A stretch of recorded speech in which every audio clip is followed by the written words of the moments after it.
Et si je vous disais que vous choisissiez votre partenaire complètement inconsciemment et que tout était prédéterminé, comment vous réagiriez? Aujourd'hui, on va découvrir comment la projection influence nos choix. Effectivement, la projection a un rôle crucial en psychologie, notamment en psychologie comportementale, pour comprendre les relations intersexuelles, hommes-femmes, notamment sur le marché des relations intersexuelles, bien sûr. Et c'est pourquoi comprendre comment nous projetons nos désirs, nos peurs et nos expériences va être crucial pour venir naviguer avec brio les relations que nous avons avec autrui. Pas uniquement avec nos partenaires d'ailleurs, mais dans l'ensemble des personnes que nous côtoyons. Comme d'habitude, je vais illustrer mon propos avec des exemples concrets et des références académiques, comme c'est le cas depuis un moment maintenant, pour pouvoir nourrir vos TE. Comprendront ceux qui pourront. On va donc voir aujourd'hui ce qu'est la projection, comment ça fonctionne, comment minimiser l'impact de la projection, bien sûr, et puis quelques recommandations que je peux vous donner de mon expérience personnelle. On est parti. La projection est un mécanisme de défense psychologique où un individu va attribuer ses propres sentiments, ses propres désirs, ses propres motivations, quelles qu'elles soient, à quelqu'un d'autre. En des termes plus simples, c'est voir en l'autre ce que l'on veut voir ou ce que l'on redoute en soi-même. Ce concept, bien sûr, est crucial à comprendre parce qu'il influence complètement nos choix de partenaires et comment est-ce que l'on s'implique dans des relations. Forcément. Et c'est d'ailleurs de manière très controversée que Sigmund Freud, en 1894, a été un des premiers à explorer le concept de la projection, en décrivant comment des individus pouvaient donc associer justement ces expériences, ces choses à autrui plutôt qu'à eux-mêmes pour éviter un sentiment inconfortable. Maintenant, comment est-ce que cette projection fonctionne de manière concrète? En fait, tout part du principe qu'on ne s'aime pas réellement, et parce qu'on ne s'aime pas réellement, on n'est pas capable de comprendre réellement l'autre personne parce qu'on ne vient pas d'un lieu de compréhension, from a place of understanding, comme on dit en anglais, mais on vient d'une manière ou d'une autre, de manière polarisée bien sûr, mais d'un lieu de peur. On va avoir tendance à agir par la peur, bien plus que par l'amour. Vous voyez? Parce que la polarité n'est pas amour-haine, mais bien et bien amour-peur. Exemple donc, on va avoir tendance à projeter nos idéaux ainsi que nos attentes sur l'autre personne. Par exemple, si on veut, pour son partenaire, avoir quelqu'un qui a un leadership qui est fort, on va avoir tendance à imaginer chez la personne un leadership qui est fort, même si ce n'est pas forcément le cas. Simplement parce qu'on le désire. Et du coup, on va venir observer, malgré nous, quelque chose en la personne qui n'existe pas réellement, qui n'est que la fabrication de notre esprit, qui va simplement projeter quelque chose que l'on veut pour soi. Parce qu'habituellement, ça va se produire lorsqu'on cherche à combler notamment un vide dans notre vie. Bien sûr, ça va se produire de notre manière aussi, dans la mesure où on a des expériences passées qui nous ont amenés à une certaine croyance. Par exemple, si on s'est fait tromper ou qu'on a vu une infidélité de la part de notre partenaire précédent, on va pouvoir être tenté de projeter ce trait sur notre futur partenaire, donc notre nouveau partenaire, malgré l'absence de preuves. Et ça simplement parce que, encore une fois, on va projeter quelque chose qui est ancré en nous à travers une croyance qui est elle-même construite, basée sur des expériences passées. C'est Carl Rogers qui, en 1951, a déjà commencé à explorer comment les perceptions de nous-mêmes viennent influencer nos relations. Il a trouvé que la congruence entre le soi idéal et le soi réel permettait d'amener à un niveau de satisfaction maximal les relations qu'on avait à nous-mêmes, bien sûr, mais surtout à autrui. Et à l'inverse, la projection va venir créer un fossé entre l'estimé, le perçu et le réel, ce qui va donc fausser les relations que l'on pense avoir et entraîner par la même occasion des déceptions. Avant de continuer sur les techniques qui nous permettent de nous détacher donc de la projection, si vous aimez ce que vous êtes en train de voir, n'hésitez pas à vous abonner bien sûr, à liker cette vidéo si elle vous plaît, et si jamais vous connaissez quelqu'un, ami, famille, partenaire par exemple, qui pourrait bénéficier du contenu que je délivre, de la valeur que j'apporte, surtout pensez à partager cette vidéo ou alors ma chaîne YouTube.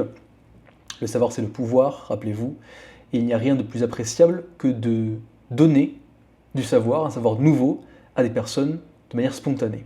C'est gagnant pour tout le monde, et pour vous, et pour elle, et pour moi.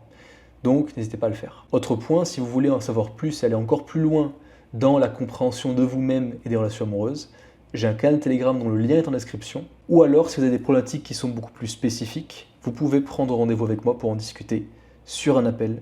Encore une fois, le lien est en description. On est reparti. Il y a donc 4 grandes techniques que l'on peut utiliser pour venir identifier, reconnaître bien sûr, mais surtout minimiser l'impact de la projection. La première, je nommerai l'introspection profonde. Comme à chaque fois, on le répète, il s'agira donc de prendre le temps de se connecter à soi, d'écrire, faire en sorte de mieux comprendre un petit peu notre propre manière d'agir et venir évaluer si bel et bien c'est notre propre œuvre, ou alors si c'est l'issue donc de la projection que l'on peut faire sur notre partenaire ou sur l'individu en question. Et notamment en se demandant si on attribue à notre partenaire des sentiments, des désirs, des motivations, des attentes qui au final ne lui sont pas propres et qui proviennent de nous réellement. Et donc voir venir en fait un schéma répétitif qui serait actuel. Donc prenez le temps d'écrire. Réfléchir ça ne suffit pas, il faut écrire. Je le répète, mais c'est vraiment important. Deuxième possibilité, c'est demander, on pourrait dire, l'avis du public ou l'avis à un ami.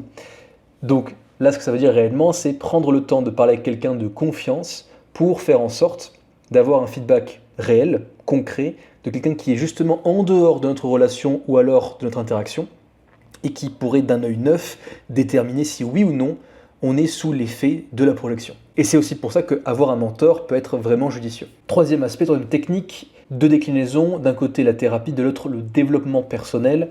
Donc faire en sorte, dans tous les cas, de faire un travail sur soi, ça c'est évident.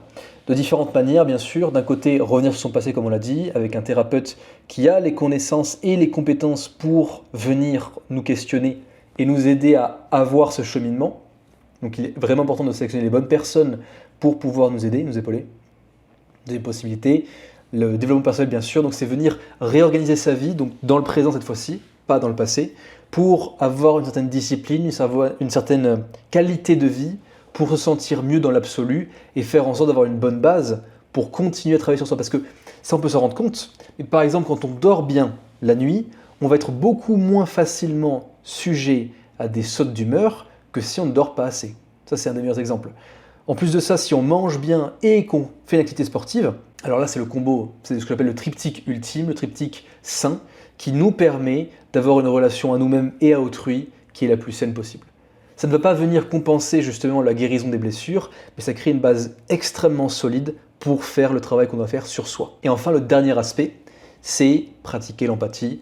C'est prendre encore une fois un pas de recul, mais cette fois-ci par rapport à notre partenaire ou la personne vis-à-vis de laquelle on pourrait faire de la projection, et faire en sorte donc de bien comprendre sa position, qui elle est, comment elle a vécu son expérience, plutôt que d'être sympathique et de s'approprier ses ressentis, ce qui pourrait vraiment nous mener à, on pourrait dire, de la projection. On va faire en sorte de vraiment se mettre à sa place et comprendre son expérience de vie dans l'ensemble, presque vraiment se mettre dans sa peau, littéralement, pour venir comprendre si réellement on la perçoit de la manière qu'elle est, donc est-ce que notre perception est réelle, ou est-ce qu'elle est idéalisée, ou en tout cas, elle n'est pas axée sur le réel, fondamentalement. Et c'est d'ailleurs Murray et Holmes qui, en 1996, ont réalisé une étude à ce propos, donc à ce propos des projections positives et négatives, parce qu'on peut quand même faire une différence, comme l'idéalisation qui serait donc une projection plutôt positive. Projection négative, c'est venir attribuer des traits de caractère, donc type de défaut, à une personne alors qu'elle n'est pas forcément. Donc ils ont découvert que les projections positives, par exemple, trouver plus de qualités qui ne sont présentes, avaient le pouvoir de renforcer la relation à court terme, mais les projections négatives, comme par exemple attribuer des défauts qui sont inexistants, avaient ou étaient en tout cas détrimentielles à long terme. Qu'il en soit, toute forme de projection n'est pas bonne, ça on peut le comprendre. Pourquoi ? Parce que si c'est bon à court terme, ça ne sera pas bon à long terme, quoi qu'il en soit. Juste ça n'a pas un impact aussi négatif que justement attribuer des défauts qui sont inexistants. Mais ce que ça implique, c'est quoi ? C'est de travailler sur vous. Maintenant, j'aimerais vous donner 3 conseils que j'ai appliqués personnellement dans ma vie et qui m'ont aidé en tout cas à bien comprendre de quelle manière je projetais et surtout comment passer outre cette projection, faire en sorte de vraiment sortir de ces schémas répétitifs que j'ai pu observer dans tous les cas dans mes relations amoureuses et qui m'a mené à comprendre que je n'étais pas la personne que je pensais être au sein de ces relations. C'est-à-dire plutôt que de me dire non mais c'est ma partenaire qui est dans le tort et en fait je devrais me séparer d'elle par exemple, je comprends que j'ai ma part de responsabilité, notamment en faisant de la projection par rapport à elle, qui est liée donc à ma blessure, ça bien sûr. La première technique, le premier conseil que je peux vous donner, c'est de créer un profil de réflexion. C'est-à-dire en prenant le temps de noter vous-même vos désirs, vos peurs et les expériences passées qui, selon vous, vous ont le plus forgé, donc celles qui ont eu le plus grand impact psychologique et émotionnel sur vous. Et ensuite, il s'agira de le comparer avec votre perception de votre partenaire afin d'observer où se situent les projections. Ça, c'est vraiment une approche qui est très réaliste, très pragmatique pour vraiment comprendre sur quel point est-ce qu'on projette. Deuxième technique, c'est la méthode du miroir. Chaque fois qu'il y a un conflit avec votre partenaire, qu'est-ce que vous allez faire ? Vous allez vous poser la question suivante. Est-ce que je vois ici un reflet de mes émotions, de mes sentiments? Est-ce que c'est réellement comme ça qu'elle se sent ou est-ce que c'est moi qui projette cela? Vous voyez? Technique simple mais puissante qui vous permettra de dissocier vos projections de la réalité. Enfin bien sûr, troisième technique, toute simple, basique, mais qui a fait ses preuves, c'est avoir une communication qui soit transparente, pas simplement honnête, c'est-à-dire pas venir répondre quand on vous le demande, donc pas de manière réactive, mais de manière donc proactive, dire les choses telles qu'elles sont, s'exprimer, notamment avec des moments où on vient dire notamment « je me sens de telle manière », en évitant d'accuser l'autre, simplement parce que c'est une forme de communication qui sera non violente. Parce que, dans tous les aspects de la vie, si vous commencez à communiquer de manière violente, verbalement, physiquement, bien sûr, vous avez compris, mais ce soit en haussant le ton, dans le langage verbal, paraverbal ou non verbal, vous allez créer, quoi qu'il en soit, de la tension, de la friction et rendre impossible toute forme de communication. On sera sur un mode de mécommunication, c'est-à-dire où les deux parties ne peuvent pas s'entendre sur une même base, il n'y a pas de compréhension en réalité. Vous voyez? Donc il est vraiment important de garder son calme et de rester sur une communication basique, sans pointer du doigt, sans accuser, et en faisant simplement part de ses ressentis. Quoi qu'il en soit, maintenant vous avez un contexte pour comprendre à quel point la projection va impacter de manière profonde nos relations à autrui, et notamment dans le cadre des relations amoureuses, qui vont avoir tendance à révéler en nous le meilleur comme le pire. En comprenant cette dynamique, vous avez maintenant la capacité de mieux comprendre vos relations.